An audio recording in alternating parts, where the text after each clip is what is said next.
Do you think if I was on steroids, I would have these fucking appendages down here? Never taken steroids. I've never done PEDs other than prioritize, execute, and dominate.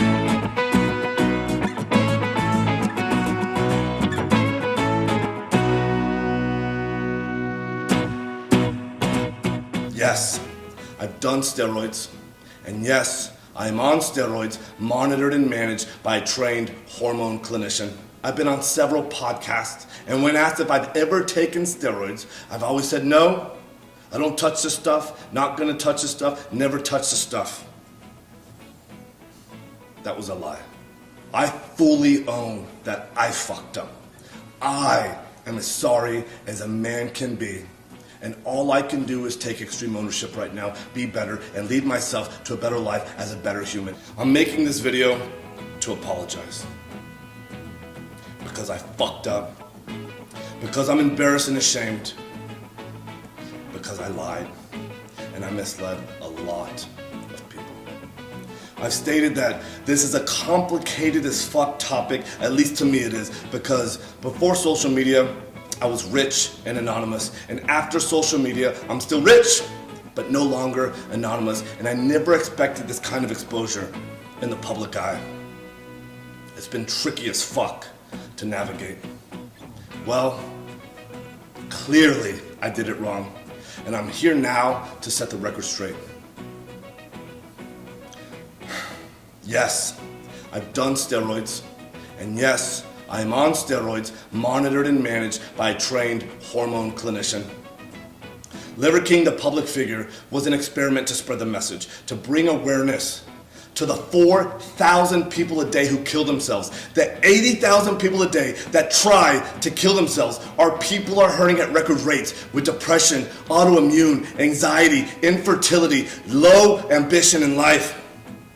Our young men are hurting the most, feeling lost, weak, and submissive. So I made it my job to model, teach, and preach a simple, elegant solution called ancestral living, the 9 ancestral tenets, so our people no longer have to suffer, so we can collectively express our highest and most dominant form. This is my fight. This is why I exist. While spreading the message, I've been on several podcasts, and when asked if I've ever taken steroids, I've always said no. I don't touch the stuff, not gonna touch the stuff, never touch the stuff. That was a lie. I've convinced myself that this had nothing to do with the ancestral message. I convinced myself that I'm not a competitive athlete of any kind, so who the fuck am I cheating? I convinced myself that this topic was a placeholder for a far more important conversation. I convinced myself that this would overshadow the 36 years of working out, usually twice a day, without PEDs. I've convinced myself that this was the vocal minority, usually in the fitness category, driving to an unproductive conversation. And I had convinced myself that this would be the wrong message to send to the 15-year-old boys. So I continually dismissed it, and I dug myself into a bigger and deeper hole. I have only myself to blame. I did that, and it was all wrong.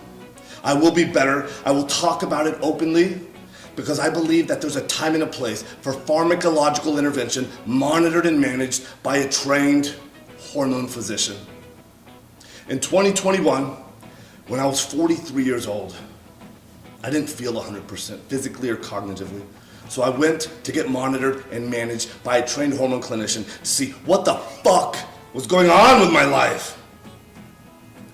And so yes, it's true. I have tried several peptide combinations in an effort to increase my growth hormone, and it didn't work, meaning that my levels still remained below the normal level.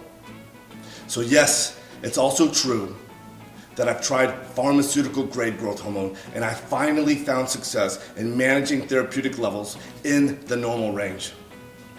Yes, this is true. I've continued on with 0.6 cc's of testosterone per week, roughly 120 milligrams of testosterone a week. And no, I don't take any other steroids like nandrolone or winstrol, but I have tried them in the past without success. Yes, it's also true that my blood chemistry got all fucked up while taking nandrolone and Winstrol. My lipids got all deranged, my liver enzymes went sky high, which is why clinical oversight is an absolute must. Nope. The Liver King brand has had nothing, or at least very little, to do with my business success. My companies were already kicking ass, already successful before the Liver King public figure, growing at 50% year over year and still growing at the same pace after the Liver King public figure. Nope, I've never had ab implants, ab etching, or any other plastic surgery, and I sure as fuck never actually had gene editing done in Singapore. I made all of that up. It was all intended to be a joke, and that's an expression of ancestral 10 and 10. Have a little goddamn fun. Ultimately, why did I, or why do I do them? When I talk about the 85% of the population that suffers from self-esteem issues, that's me. I'm part of that statistic. This is why I fucking work myself to death in the gym. This is why I do 12 to 15 blood-burning workouts a week, just to feel like I'm okay. Still, I have to absolutely crush myself to do so, and I'm wrecked physically and cognitively, and hormone replacement has helped in a profound and significant way. And still, I believe that the path to paradise is paved in fucking hell. I previously have said in a weird way, I'm grateful for the recent events that have shed light on this complicated as fuck topic. I knew I needed to take this opportunity to openly discuss everything for me to be a better human. If there are any questions that remain unanswered, send them my way. I fully own that I fucked up. I am as sorry as a man can be. And all I can do is take extreme ownership right now, be better, and lead myself to a better life as a better human. Again, thank you to everyone for the support, the criticism, the love, the hate, and above all else, the loyalty. Liver King.